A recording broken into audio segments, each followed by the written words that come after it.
Pues sí. Listo.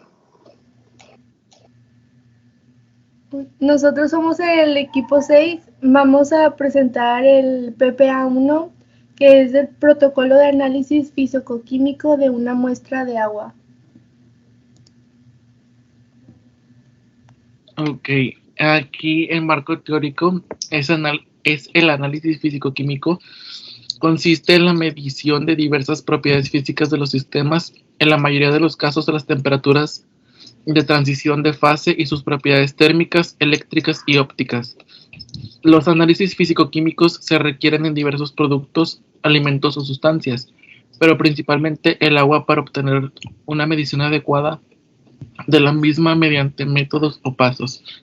Aquí lo que quiere decir, lo que queremos decir sobre el marco teórico y de este PIA 1 es que tanto el análisis físico-químico como bromatológico de las muestras de agua, ya sea para productos farmacéuticos, alimenticios, de limpieza, etcétera, es muy importante, ya que gracias a la propiedad del agua que tiene de disolución en los productos ya mencionados, puede hacer que varíe la calidad del producto, ya sea en la presentación, en el sabor, por ejemplo, de los alimentos, o en la consistencia de varios productos farmacéuticos o de maquillaje, etcétera.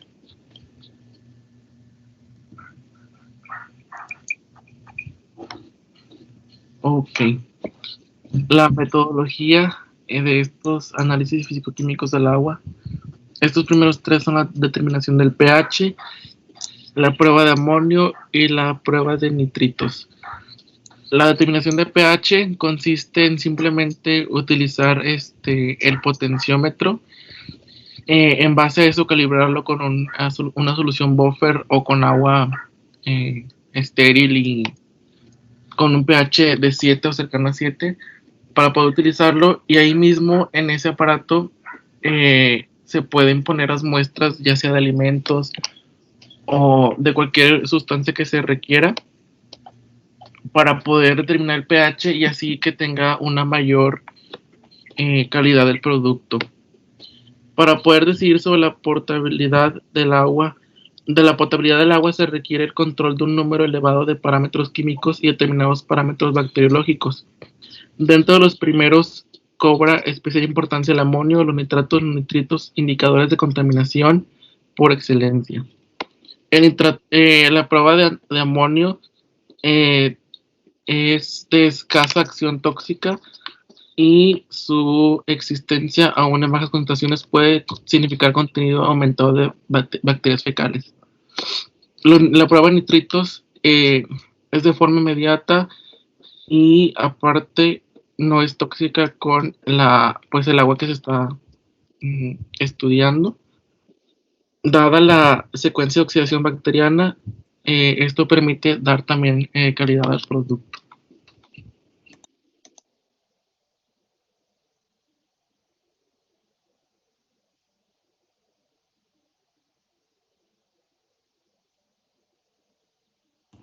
Seguimos con mi compañera Paola, que ella tiene la siguiente diapositiva.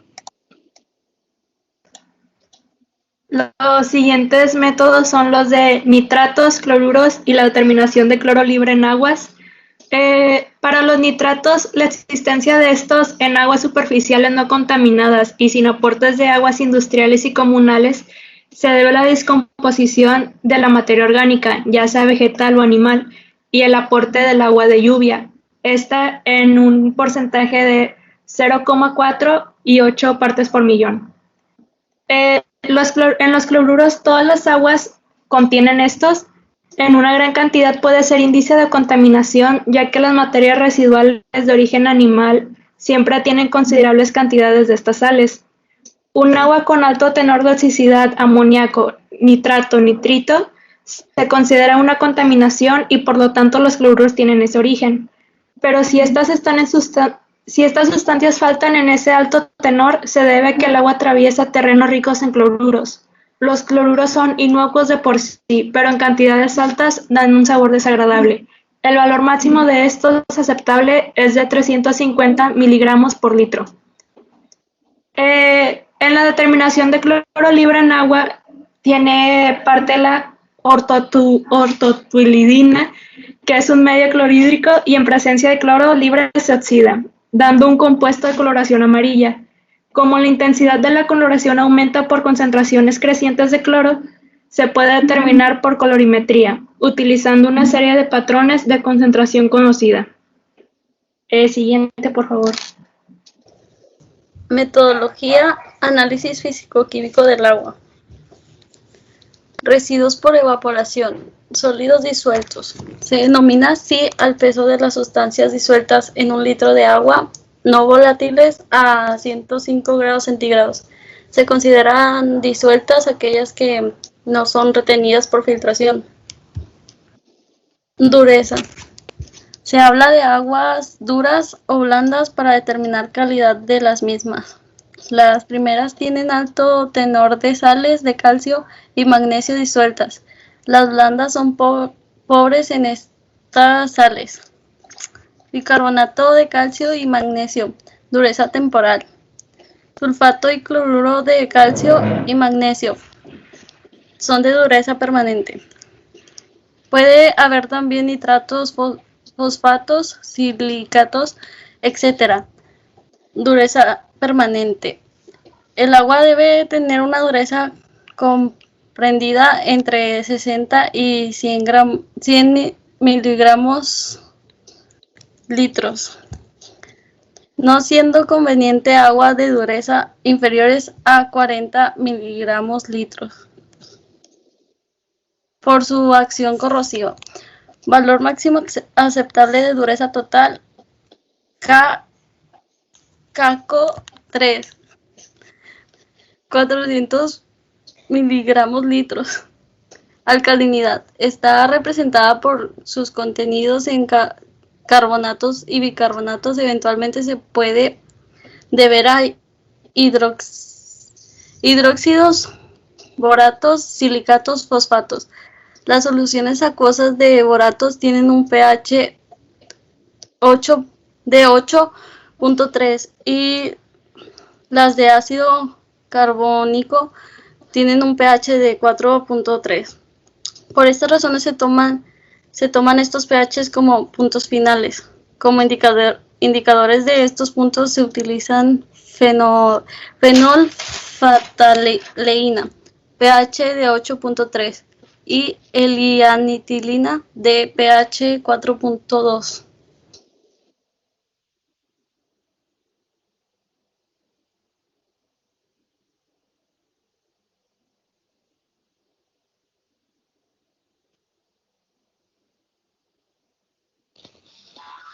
Bueno, antes de adentrarnos en el tema, debemos definir algunos términos que utilizamos en este ámbito.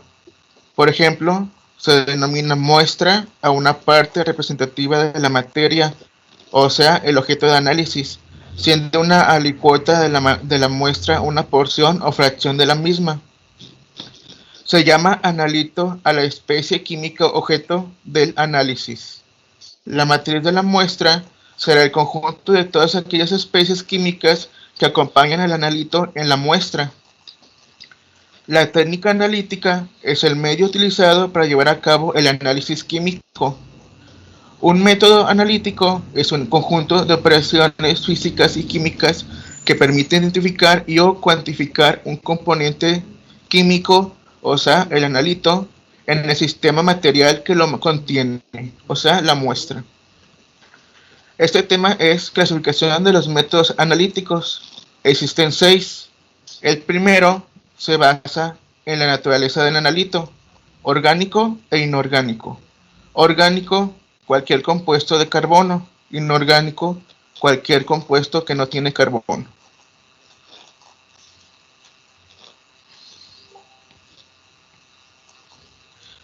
El segundo es con base al propósito del análisis. Puede ser parcial o completo. Parcial quiere decir que no abarca el 100%, abarca cierta cantidad de algo.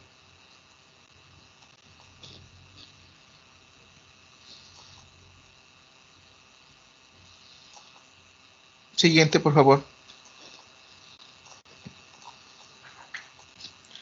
El tercero es con base a la especificidad del análisis. Puede ser inmediato o último. Inmediato, grupo de componentes que responden de igual forma a un determinado tratamiento. Este es un análisis cualitativo. Un ejemplo es la prueba de Molich. El último es determinar exactamente la cantidad de cada elemento que tiene la muestra. Es un análisis cuantitativo.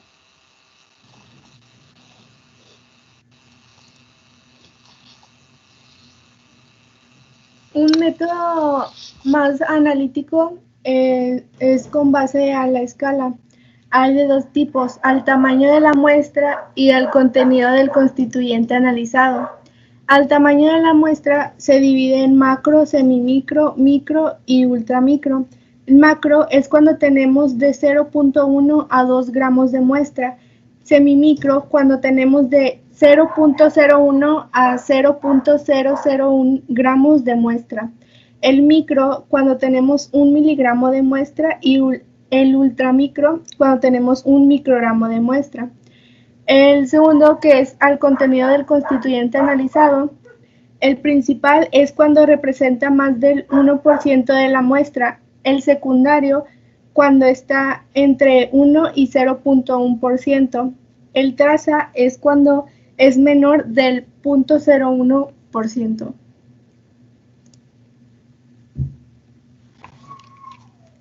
Con base a la propiedad de la materia que se mida, es en gravimétricos, volumétricos y físico-químicos. Los gravimétricos, en cuanto a la señal, es cuando la señal analítica es el peso, o sea, el peso inicial menos el peso final. Los volumétricos es cuando la señal analítica es el volumen de una solución de concentración conocida que reacciona con la muestra. La concentración conocida se les dice también soluciones patrón. Los físico-químicos se usa como señal analítica propiedades físico-químicas como el pH, la conductividad, entre otros. Con base a la técnica usada, los métodos clásicos se basan en propiedades químicas del analito. Se incluyen las gravimetrías, las volumetrías y los métodos del análisis cualitativo clásico. Los métodos instrumentales están basados en propiedades químico-físicas y la clasificación de estos métodos se realiza en base a la propiedad que se mide. Por ejemplo, la espectroscopía, los electroanálisis térmicos, entre otros. Los métodos de separación se incluyen en este grupo los métodos cuya finalidad es la separación de compuestos para eliminar las interferencias y facilitar las medidas. Estos métodos de separación clásicos o de enmascaramiento. Y esto es todo. Gracias.